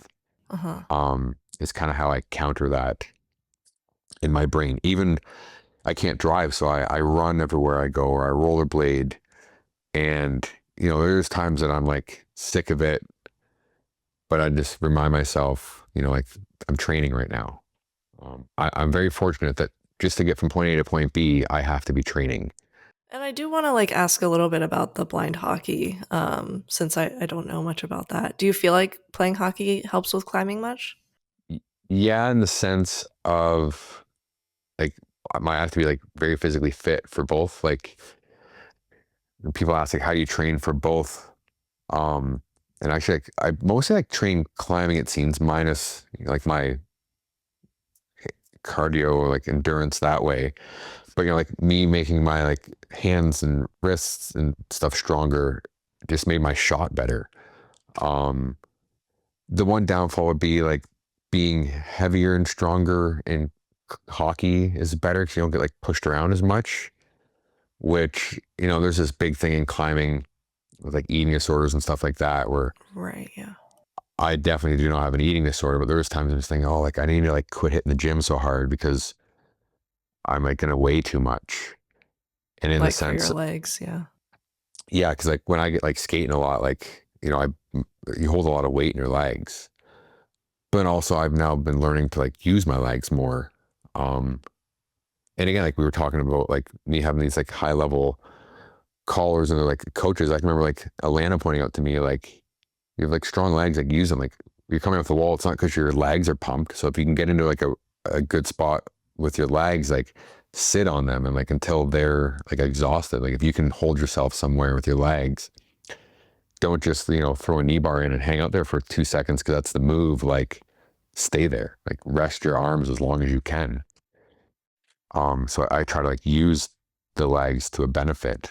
But I guess for the most part though, like hockey doesn't necessarily improve my climbing, I would say. It helps with the approaches on things Right. because Yeah. I have to be like pretty physically fit to play like high level hockey. So it definitely goes the opposite way for not for the act of climbing, but definitely getting to and from climbing and having to carry a bunch of heavy stuff. Yeah, that's true. All the stuff that I avoid. Yeah. Do you ever climb outside at all? I get convinced every once in a while. Like people want me to go just because I never go, and then I go and I complain the whole time, and they're like, "Oh, okay, yeah, this is why you don't go." Where are you going? Like maybe it's really hot or Um, I mean, sometimes yeah, my body doesn't like adjust very well to temperatures. So I mean, sometimes I'm too hot, sometimes I'm too cold. But yeah, I used to live in Vegas for years, so I did some climbing there. I was in Washington climbing, so I've been to a few spots out there. And right now in San Diego, I've actually been out like once or twice, but yeah, a little bit out here. and you haven't found a spot you like, eh? No, I mean, it's also just like the movement outside. I'm more interested in like competition style moves, Okay. and you don't find that as much outside. Yeah, I'm trying to think. I don't think you're really like doing laches on Yeah, natural rock. Um, yeah. Well, I'm actually really bad at laches, so oh, not that, but you know, just other stuff. maybe you'll have to try to find. I guess you probably wouldn't like the whole like adventuring around to try to like find new Mm, developments. hmm. Yeah, that's I mean, not it's for not me for either. everyone. Yeah, and it's fine. I don't need to climb outside. Outside people don't need to climb inside. And I guess that's where the name of your podcast comes in. That's not real climbing because I'm sure it's especially like the old school, you know, trad daddy type people are just like sport climbing's not climbing and indoor climbing definitely is not climbing. Yeah. I think it was Alex Honnold I heard in an interview talking about, he was saying that he could then, he's one of very few people that could say to someone like, well, like what you're doing is not real climbing. Real climbing is technically climbing barefoot with no Yeah. chalk.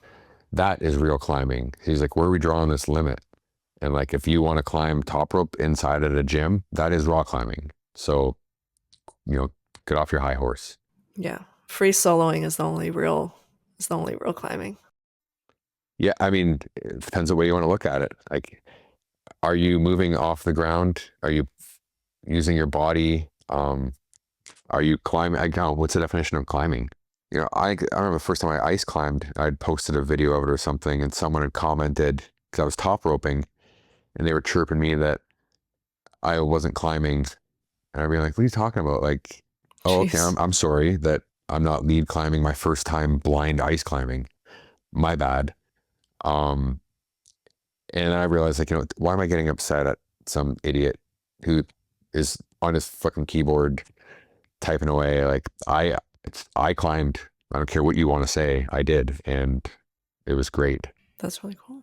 How'd you like ice climbing? Loved it. I thought it was going to be really hard. Like, not physically.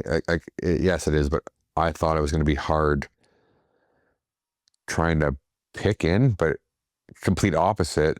It was awesome. I didn't have to try to find a little foot. I want my foot to go here. I just kick it there. Yeah, Um, true. you don't have to look for a foothold or a handhold.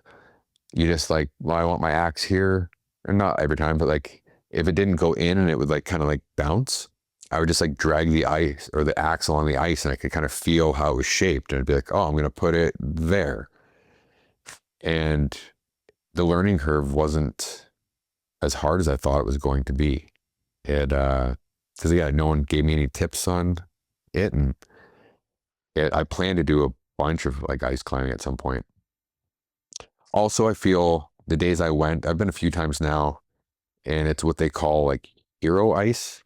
Maybe I won't enjoy it as much. Hero ice meaning it was pretty. I think the one day I was even climbing in a t-shirt. It was like maybe like 0 degrees, like -2 or something. So the ice is hard enough to hold you, but it's pretty soft. I guess if it's super hard, it like chips away more. It's maybe harder to get into.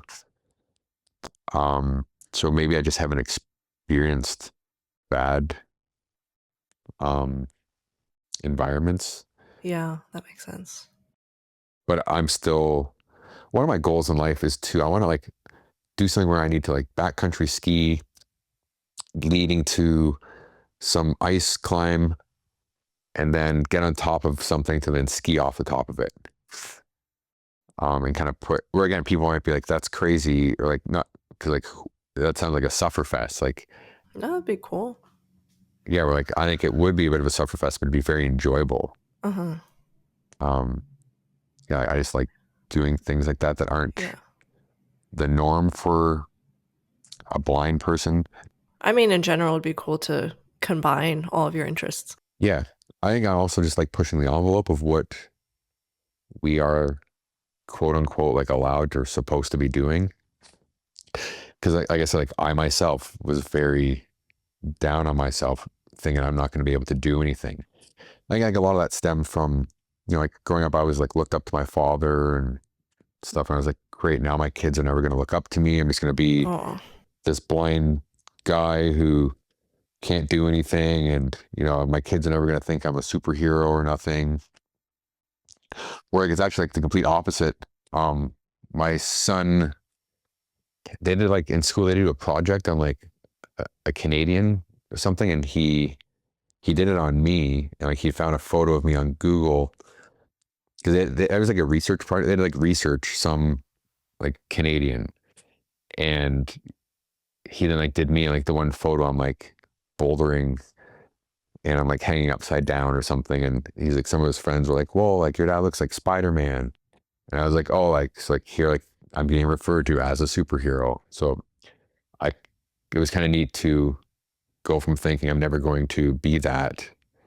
And I do things that sighted dads don't do. It's not that they're not physically capable of doing it. They just don't. So yeah, I get to do a lot of really cool shit. Yeah, absolutely. I think you must be stronger than most people out there doing a lot of cool stuff. Oh, even today at the gym, I was like moving this plate off of a thing. Yeah. And this like super jack dude come over and he's like, whoa, how did you lift those off there? He's like, I have to shim them. Okay. Because he can't get his fingers behind the plates to like lift them off, like just because like they stack flat. And like I just like grabbed it and lifted it. Like, I didn't think twice about it. But the fact that he came over to ask me, I was like, oh I'm a rock climber. I guess maybe my fingers are stronger. Yeah. And he's like, well, he's like, I saw you just grab it. And he's just like, I can't do that. And I'm like, this guy's just massive. I'm just thinking like, it's not that hard, but I guess he's not training his fingers at all. He's got to be able to figure out a way to do it. Well, he told me his beta. Yeah, exactly. He's like, I put little 2-pound plates in between each 45. He's like, that way my fingers can get behind it. Okay. Yeah. So he shared with me his how can I? Yeah. Even though I don't need to know it, but it's good to know. I'm happy we got to have that conversation. You mentioned blind hockey. I figured you haven't heard about that, so I brought with me I want to show a blind hockey puck. Oh, okay. So this is a traditional blind hockey pucks are normally black. This is a training one, so that's why it's red. They're heavier. Oh, you might want to show it a little higher or move your camera down a bit. Can you see it there? Yeah, that works. Okay, so then it's way bigger, but then they're annoying, so I keep a magnet on it if I'm not using it because it makes noise. The dog thinks it's a toy. So we we track the puck by listening to it.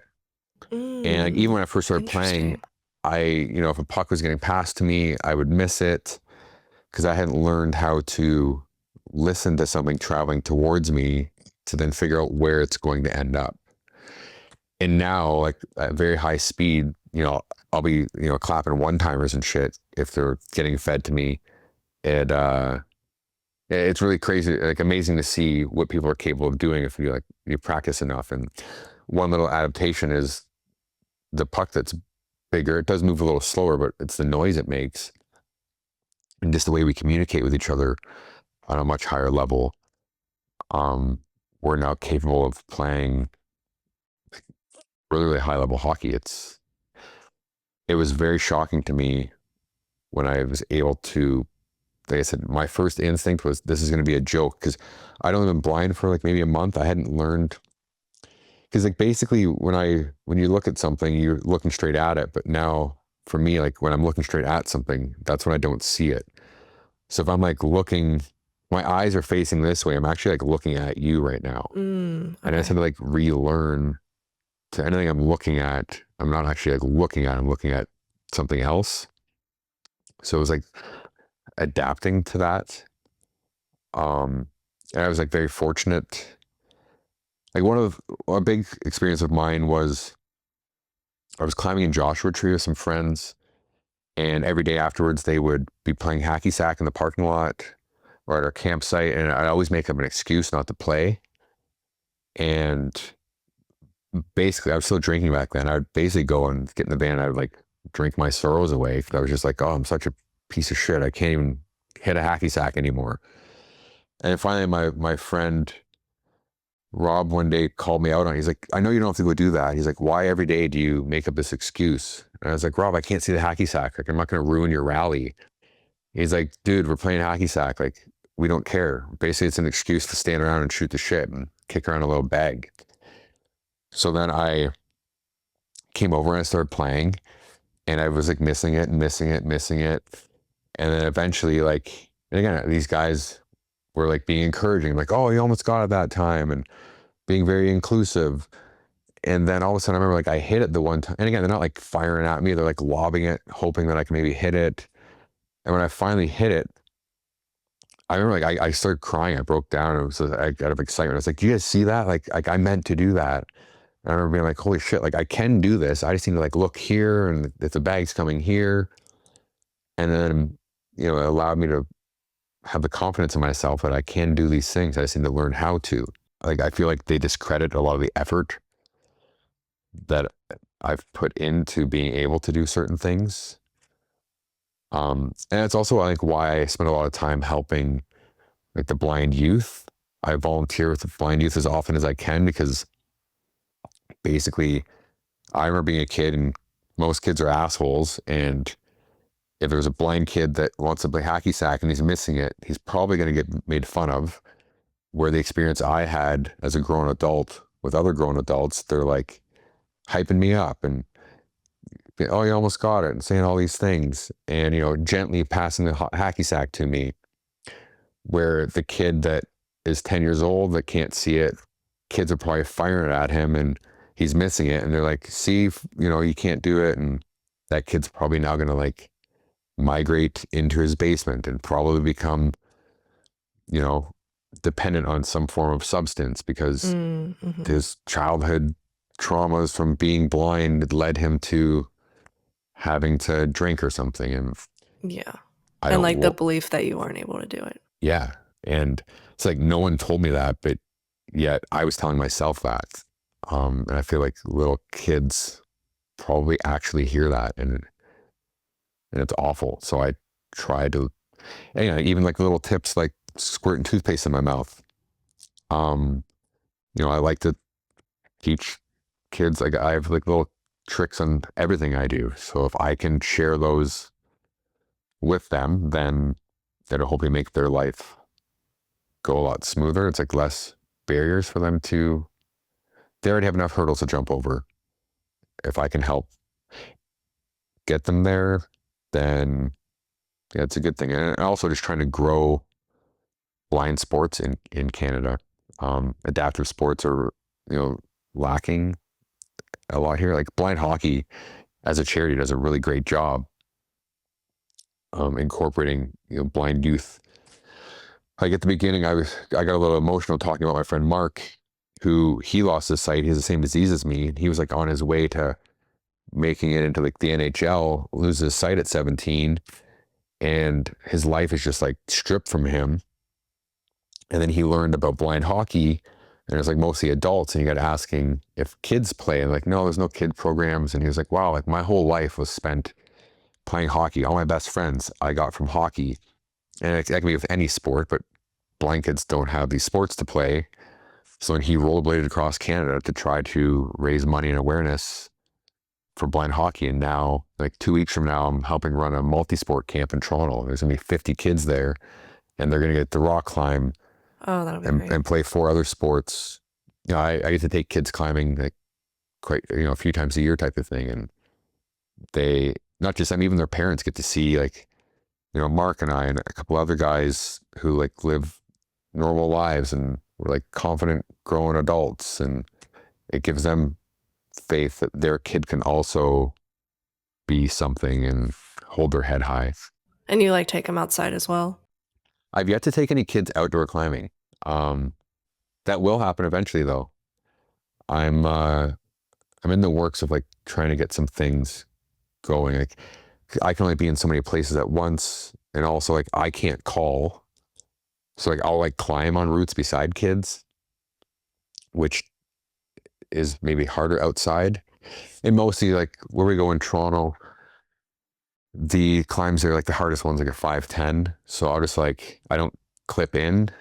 The guys that run it don't really say anything to me. And the kids having a hard time, I'll just like scurry up beside them and, give them some motivation, or I'll like tap on the holds or something so they can like hear where to move their hand to. Oh, okay. Some of them now are getting strong enough that they could for sure climb outside. And hopefully this summer we can make that happen. And I do want to get into a couple of like the audience submitted questions through like Discord or Instagram. So the first one, how long does it take to get in sync with your caller? Depending who they are, I suppose. Again, like when I have like a high, like I'll keep referencing like Chaz and Alannah. When they say something, like I believe what they're saying to be true. I mean, in saying that, there's times that I will go to do something and it'd be like, I can't do that. Because I think that they forget that I'm not as strong as they are. Okay.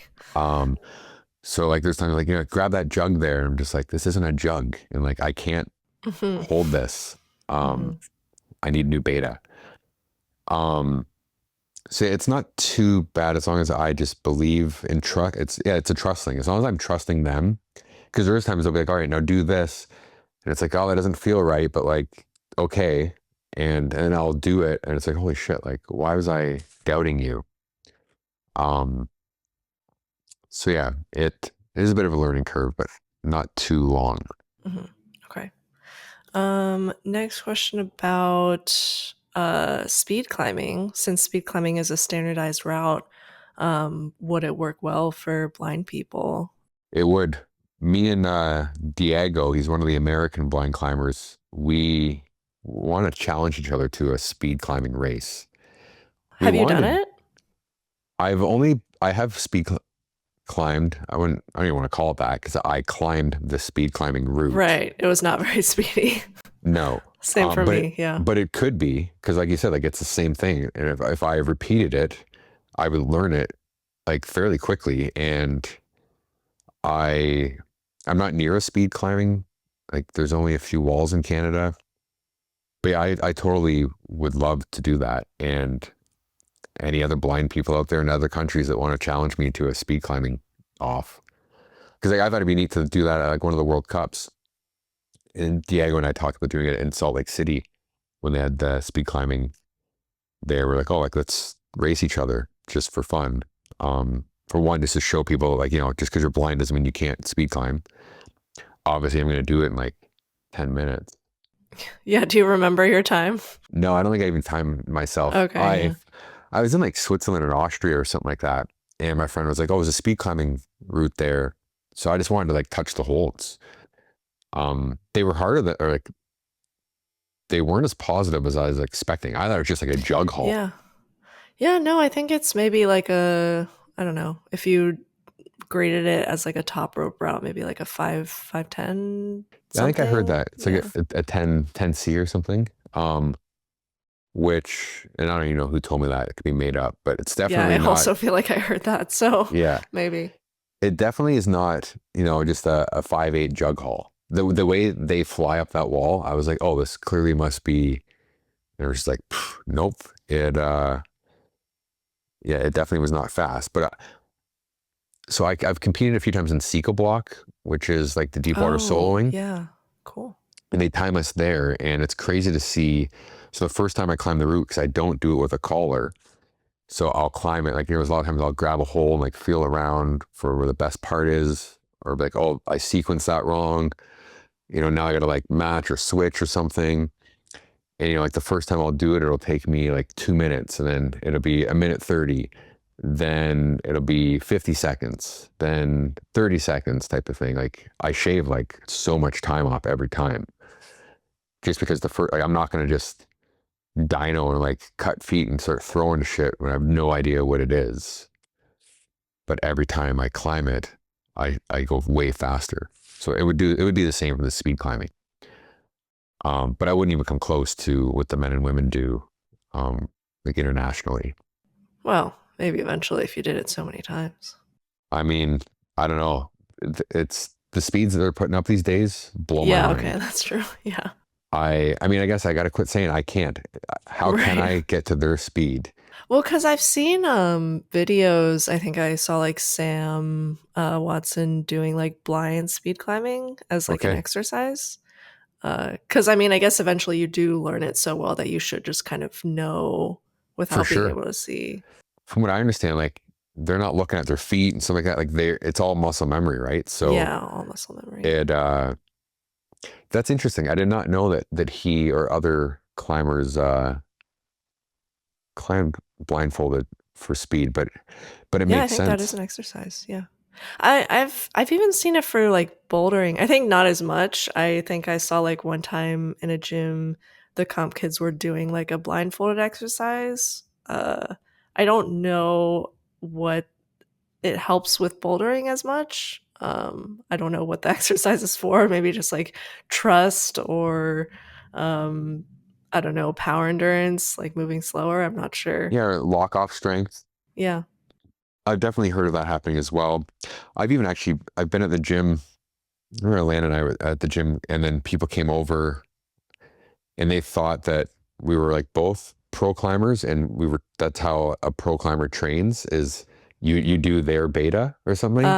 So Yeah. I came down and I could hear her like talking to someone through the mic, and then she's like, no, like he's blind. And I'm like telling him, like, and these two ladies are like, oh, like we just thought that's how you like became so good, is that you guys called for each other. And that way you had to like move slower and like wait for them to tell you this. You try this different technique. And she's like, no, like he just can't see what he's doing. Um, but yeah, like the blind kids, or not blind kids, other people I've seen doing it for kids and stuff. And I think it's just building endurance, because you have to wait. So I think there's some training would be like climb like every hole, you like wait 3 seconds hovering over it Yeah. before you can grab it. So you're basically doing something similar to that. Um, so yeah, it's pretty fun though. You should try blindfold climbing sometime. I would try it out on rope, maybe. I would be interested in that. Yeah, bouldering is definitely, like I said, sketchier. Um, I helped Justin Salas run like a blind climbing clinic in Salt Lake City at the bouldering project, and it was funny watching people having their friends call for them, and they'd be like 6 inches or a foot off the pad, and their Terrified. friend would be Yeah. like, "Okay, now like let go, like you can't down climb anymore," and they'd be like, "Huh," and then they'd jump, and they would land, and they'd be like, "Holy shit!" Like they were scared, even though their friends telling them like, "Dude, you're 6 inches from the mat, just let go," but you have no concept of where you are in space. So it was kind of funny and neat getting to experience other people experiencing what we kind of go through all the time. Yeah, it's impressive for sure. But I think that brings me into the last question. Someone asked thoughts on new disciplines for paraclimbing. Some paraclimbers train in only boulder gyms because they're more accessible and there's so many more of them. So do you think that there would be like more paraclimbers who would want to compete in bouldering? No, because yes and no. The biggest thing is like the injury factor. So for me, I can't see where the mat is. I mean, I would still compete in bouldering, and I really hope that they can do that sometime. There actually was a bouldering comp last year in Colorado, for paraclimbers, and I had my surgery, so I couldn't attend it. But for other climbers that say have spina bifida or something like that, and you now are coming off and you can't control your legs. Like we kind of experimented with this with Ceco block. Some climbers that are now falling 60 feet, they don't have the lag strength to keep their legs from like going like this. And if you hit the water, you're doing the splits, it's gonna like rip your leg out of the socket. Oh, geez. Or someone who has a spinal cord injury and their back is, say, fused together, you know, the impact of hitting a mat hard could dislodge that. Or, so I mean, I know like leg amputees, hand amputees pretty well climb and boulder. But even then, if you're, I wouldn't say anything for a hand amputee, but if you're a leg amputee and, you know, hit the mat and, you know, your prosthetic lands weird or hard, or even if you say climb without a prosthetic, when you land now on one leg, you now have to absorb all that shock with one knee. So it's just like, I've seen some gyms put up top ropes on their boulders just to make it more inclusive. But then that's kind of sometimes in the way. So it'd be tough. It'd kind of have to be sign a waiver, and Yeah, for sure. because a lot of us want to do it. Because you know, bouldering is, they're just way different climbs like than some rope climbs. So and again, I think a lot of us just like pushing the envelope, be like, you know, I can do this. And this is just how I do it differently, and kind of want to show off their abilities. Like my buddy Justin, like he climbs, you know, double digit V boulders like quite frequently. Um, you know, there's other leg amputees. I have friends that, you know, climb double digit V grade Wow. Yeah. with, you know, like missing a leg. Wow. Man, I suck. No, they've just put the effort in. Like, Yeah. it's not that, like when I say it, it's not like, oh, that guy's just a naturally talented athlete or he's naturally gifted at climbing. No, like that man's put in the work. Yeah, I'm saying I did not put in the work. Yeah, it's tough to get motivated to go to the gym, and like your body's sore all the time and stuff like that. So, and a lot of like para athletes have to work, I'm not gonna say twice as hard, but put a lot more effort in to, and maybe not for everyone, but like I'm sure a lot of able-bodied people have a lot of struggles as well. Like say for me, it's getting to and from the gym is hard. Not everyone has a car, so like someone else has to also take a bus or walk there. So I'm not saying that other people don't equally have the same problems sometimes, but on average, a paraclimber has to experience a lot more barriers Yeah, definitely. than someone else. So I think that's why we want to show like we are capable of doing these things, you know, give us the time. But also because there's so few of us, it's very expensive for a gym to shut down and hold a comp if there's only going to be 6 people show up type of thing. But you need to start somewhere, because otherwise, how's anyone, like Chaz and I were just skiing the other day and we saw this man on a sit ski. He was on the chairlift with me. So I was like, hey man, do you rock climb? He's like, no, I can't rock climb. And again, like when people say the whole like I can't things, I always have ammo to fire back at them. And he gave me a few excuses as to why he can't do it. And then eventually he was just like, all right, yeah, you're right. Like I just haven't tried it yet. And I hope he does. But he had never heard of it. And I was like, well, it's because, you know, we only had our first nationals 2 weeks ago. And this guy lives in Montreal where there's a pretty big paraclimbing scene. But by that, there's like 8 people. But like, that's a big scene. Like, you know, you go to any other big city, there's not many. So, but if there was more comps and more adaptive programs and stuff like that, more people would get involved. It would continue to grow. Like you go to the States or other countries, like the U.S. Nationals, I didn't see a number this past weekend, but I think last year there was 250 athletes there. And you compare that to Canada, where there's, I think last year 9 of us competed. But their first nationals, I think they had 10 people. Mm-hmm. So yeah, it just takes time. Yeah, our first nationals we had 30. So, but again, a gym has to be willing to shut down, pay its route setters to, set this comp for a week. Like it's a big.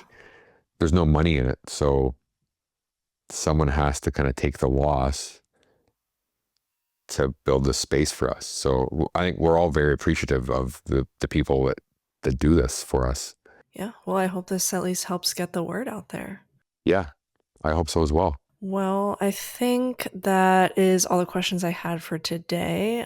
Is there any last minute words of wisdom you want to get out there? Words of wisdom. Yeah, don't say I can't. Say how can I. Right. Yeah. No, and I guess I don't know, be inclusive to people with disabilities, and I said don't judge people in the sense of, like when someone starts climbing for the first time, they're not going to be good at it, but if you give them an opportunity to learn, they're also going to become very good at it.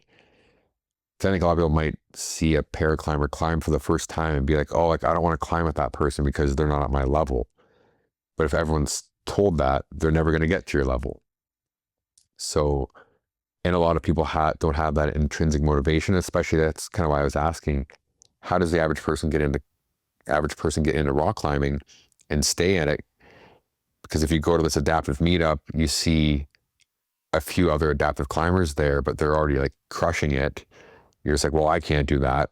But they're kind of discrediting and forgetting the fact that this person also started here, and it takes time to build up to here. But you need climbing partners to allow you to build that. So yeah, I hope that people that are listening to this can learn to incorporate or invite people out to their climbing meetups. So they're into their gym and give them a catch and let them learn how to belay. And eventually you can build that partnership and, you'll have another climbing partner. Awesome. Okay. Great words to end on. Well, thanks for having me on here. Yeah. Thank you so much for joining me. Do you want to let people know where they can find you if they want to hear more about your story? Yeah. My handle on Instagram and other platforms is The Blind Explorer. Yeah, I will add that to the description. Awesome. Thank you again. And it was amazing to talk to you. Yeah, thank you. Thank you so much for making it to the end of the podcast. Don't forget to like and subscribe if you enjoyed. Otherwise, you are a super fake climber. If you're listening on a podcasting platform, I'd appreciate if you rate it 5 stars, and you can continue the discussion on the free competition climbing Discord linked in the description. Thanks again for listening.